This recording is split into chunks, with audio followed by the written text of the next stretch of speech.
Good afternoon, everyone. Thank you for joining us for Ruskin's Wednesday webinar session. I am Kent Mounty, one of the product managers here at Ruskin, and I specialize in the life safety dampers. Today, I will be briefly talking about some of our new products that we have been and are releasing here in the spring. Another item is best models for your applications is another section. And the last is international building codes and NFPA standard changes and what they mean to you.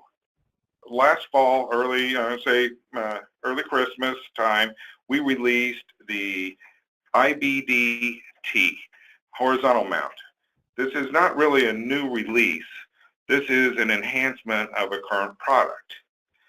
We have updated the IBDT horizontal mount to increase the height from 12 inches to 36 inches tall.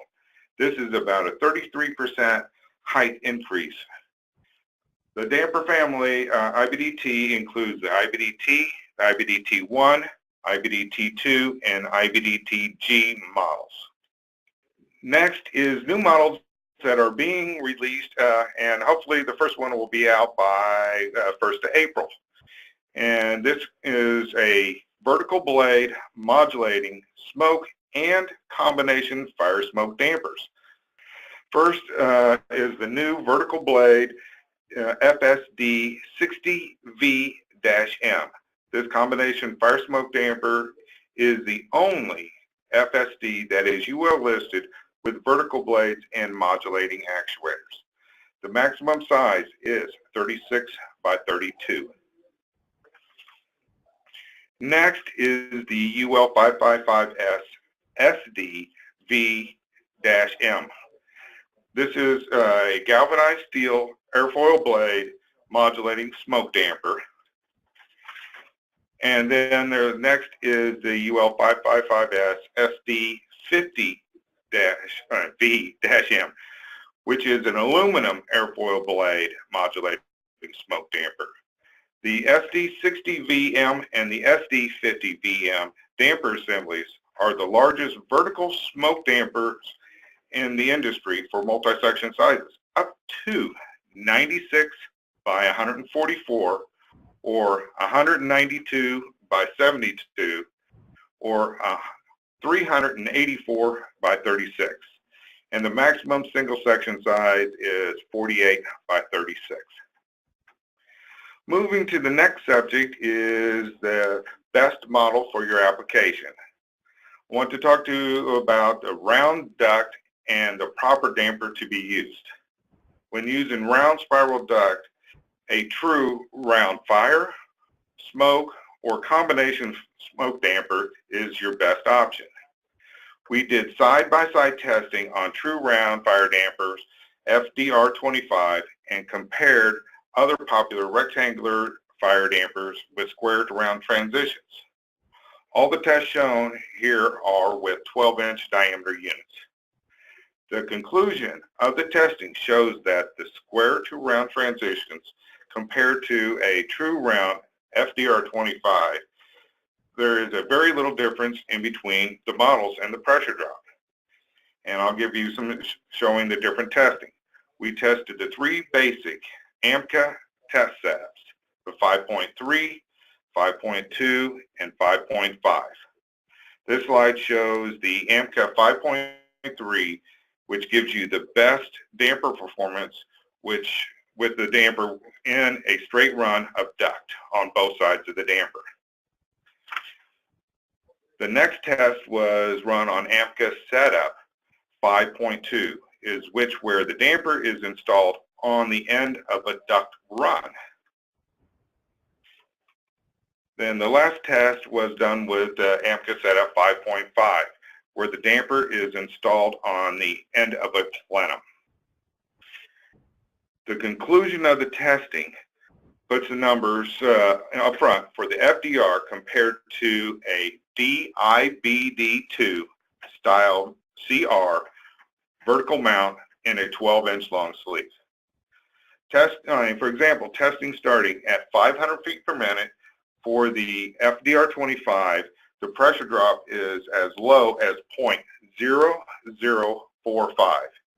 And for the DIBD2, at the same 500 feet per minute, its start pressure drop is at 0.027. And both of and from there we tested at 2,000 feet per minute, which the FDR25 is at pressure drop at 0.06 and the DIBD2 at 0.46. On average, the FSDR is about 85% less pressure drop than the most popular curtain fire damper with squared around transitions. Also, the FSDR or FDR and FSDR is available in galvanized and stainless steel construction and is easier to install than a typical rectangle fire damper. Codes and standards. Ruskin has been very involved with helping to drive the codes and the standards to maintain a fire resistance rating and protection for our industry and to maintain dampers where they need to be. First, one of the projects that is being finalized at the end of 2017 is Project Failsafe. Project Failsafe is done in conjunction with other manufacturers and with AMCA and other damping manufacturers, as working in conjunction with NASTA, which is National Association of State Fire Marshals, and the Project Failsafe. There's a link to it on here that shows you all the testing data. This project team was put together to review the building codes and to see if all of the sprinkler trade-offs through the past several years are warranted or not. And after the completing of the first phase, it was determined, and this is in the report, except for economic consideration, most of the trade-offs are put forward responsible but irritably lacking scientific quantification analysis. So in short, is saying is all the sprinkler trade-offs are done without any testing or proof that if you put a sprinkler on something, you can reduce the fire resistance rating of that. The next step on the we are reviewing the ICC and NFPA to see where we might need to change or improve the fire protection rating of our buildings. A link to the complete report is on the Ruskin website under Ruskin News. Next is codes and standards. To start out with is I want to talk about access and identification. In the new 2018 IBC, there's really not much changes. It all comes down to, yes, you must have access to a damper large enough to permit inspection and maintenance. The new item is in the 2019 or NFPA 90A. The new requirement says dampers equipped with fusible lengths, internal operators, or both shall be provided with an access door that is not less than 12 inches square or provide a removable duct section. And it says access shall not be obstructed on the next part. So with this new NFPA standard, it is to please let engineers and contractors know that each damper does require access to it and shouldn't have a sprinkler line run right underneath the access door so you cannot open it. Next is NFPA 80 and NFPA 105.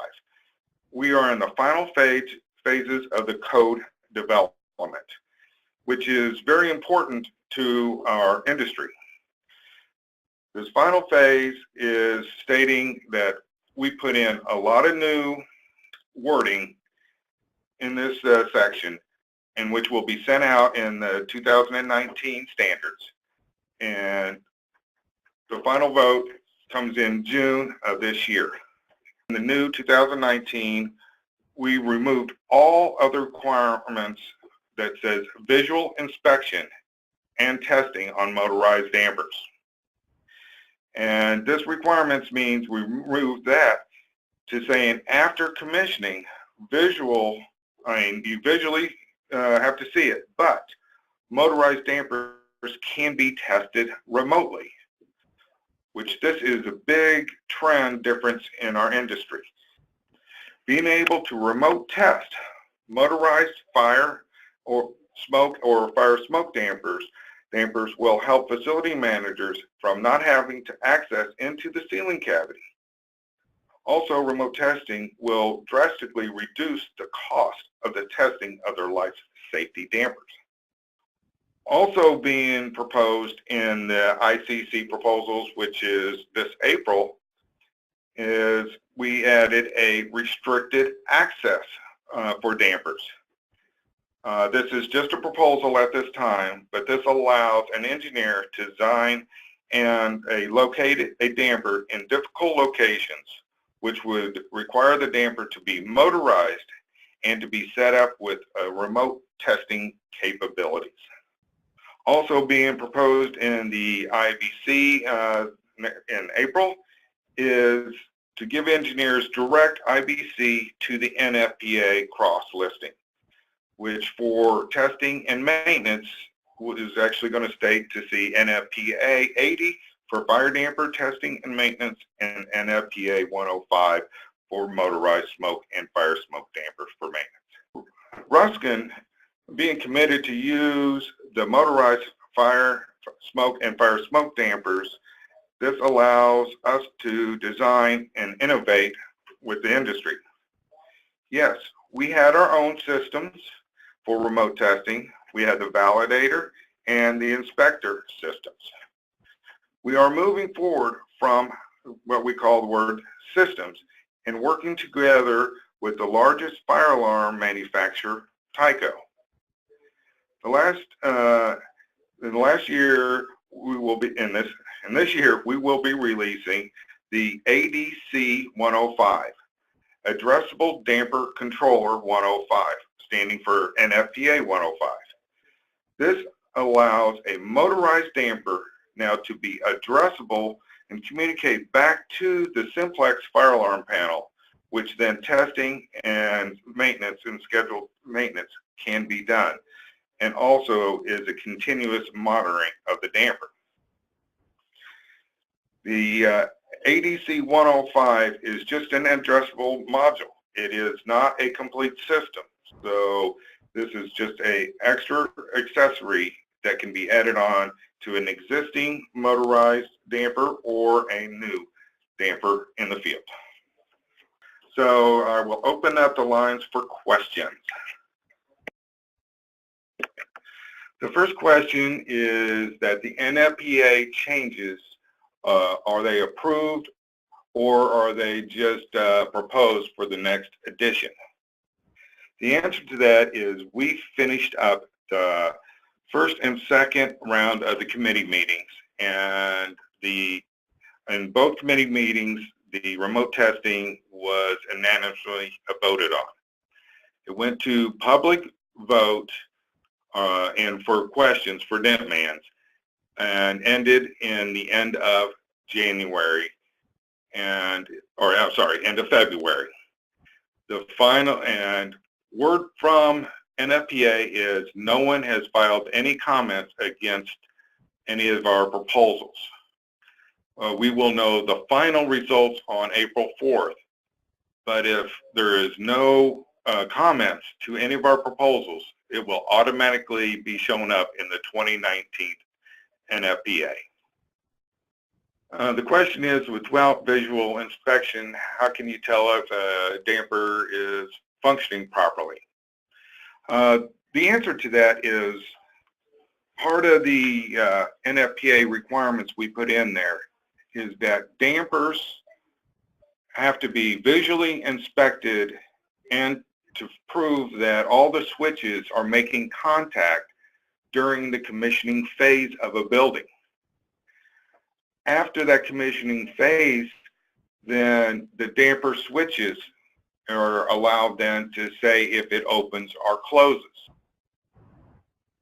And what this function is, most dampers with the reliability of all manufacturers' dampers is that they function, unless there's someone that actually adjusts something manually, then they function properly. If someone adjusts something manually, then you will notice that either the open or the close switches do not make contact, and you have an issue.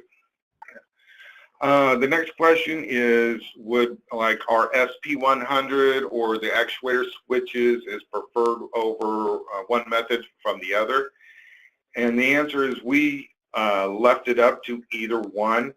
As damper manufacturers, during the course of this, is done a lot of testing to prove that actuators do not slip unless someone has actually modified or messed with the dampers. So we can use actuator switches or the SP100. And the next question is, if I have a round fire damper, and how do I basically access the damper from that? And that is in the NFPA 90A new wording, stating that if you can't put like a 12 by 12 access door or an access door to access the damper, is to have a removable duct section so you can access the damper. Next is the round fire damper. Is it spring loaded, or how does it close?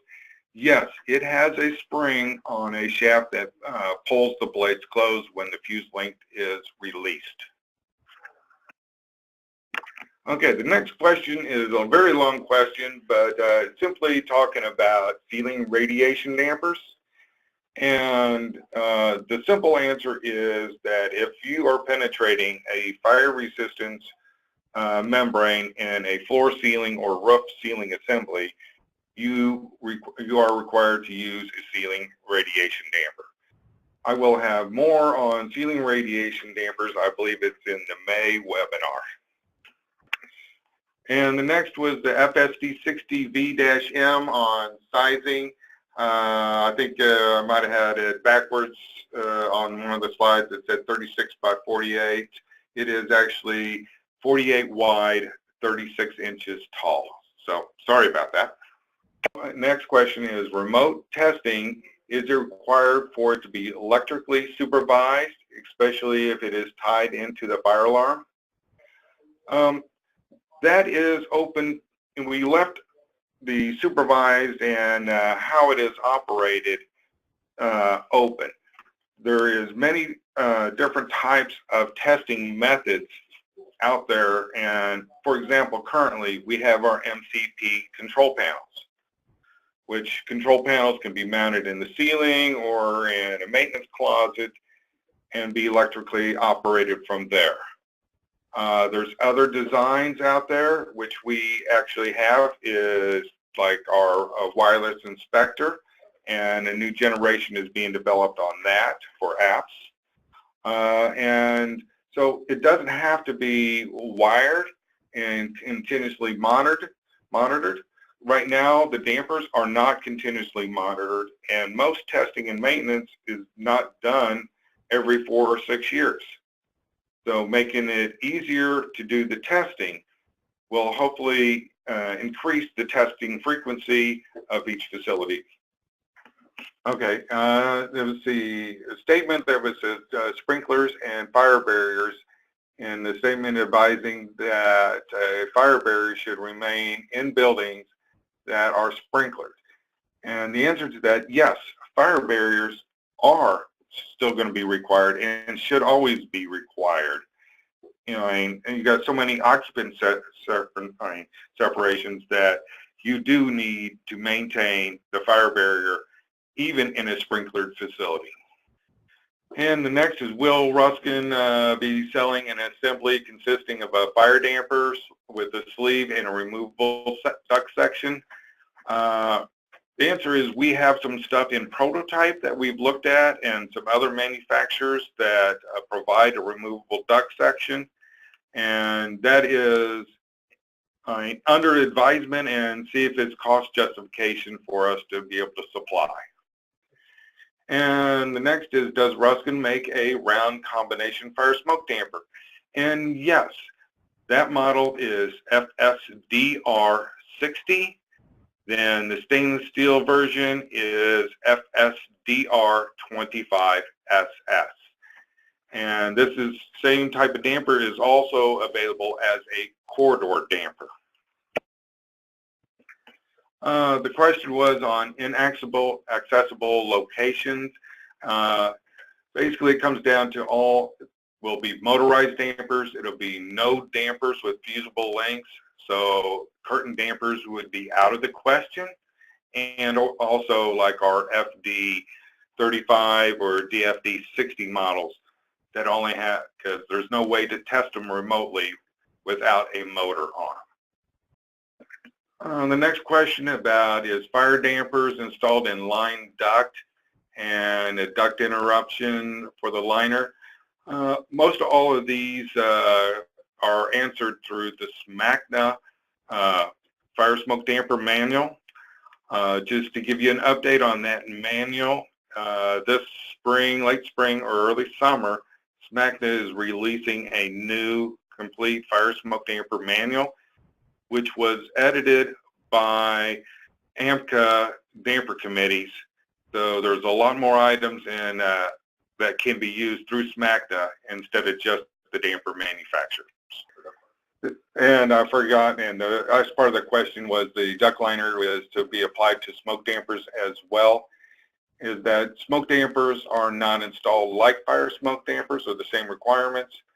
So it can be installed in double-lined duct as long as there is no taps or tees off of the duct in between the smoke barrier and the damper.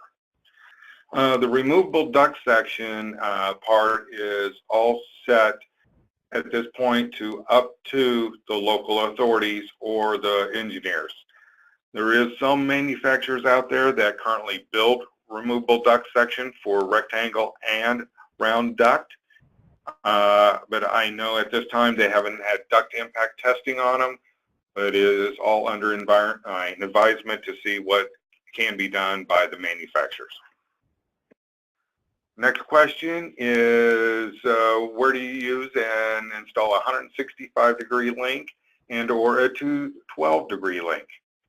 Through basically the building codes state that the link should be at least 50 degrees above operating temperature or ambient temperature it could be on the unit. So it all comes down to if you I'm going to use an example of a CFD that is mounted in an apartment complex which has like a duct heater for backup heat, that you might need to use a 212 or a higher link because the duct heater could be close and melt a link and make it fail without being a fire in the ductwork. All right, here's one that goes back to basic that says, when do we use a combination fire smoke damper? This comes into where a fire damper may be required due to the fire resistance rating. And also is the ductwork in the wall is actually a smoke partition or barrier that the ductwork is passing through that is required to be protected from smoke passage. So use of a combination fire smoke eliminates the use of using two separate products for that penetration. And the last question that come in is about sprinkler buildings and what do we use? That still comes down to the building codes, and it's really complicated as we talk about exceptions on sprinklers. And you always got to go back to the codes and to each section and make sure you understand that says if all the exceptions below or some of the exceptions. So you got to know all the different code proposals and know what you're working with for occupancy and all, if you can use a damper or what to use. Okay, I'll try to answer this next question, and it says, are there considerations regarding labeling of UL 555 systems on fire barriers for demonstrations of acceptable workmanship? Now, the part of acceptable workmanship I cannot answer, but the new NFPA requirements do increase the size and the wording that is to be put on a fire barrier, smoke barrier partition, and the hourly rating it represents to be labeled on the barrier itself above the ceiling membrane. But to say acceptable workmanship, that is going to be up to the local authority to say yes. There's not someone out there to inspect all of these places in the country. And the question is, what section of the next NFPA 90A is the access door requirements? That is 7.2. And this will conclude this week's webinar, and I hope you join in next month for air measuring. Thank you, and everybody have a wonderful day.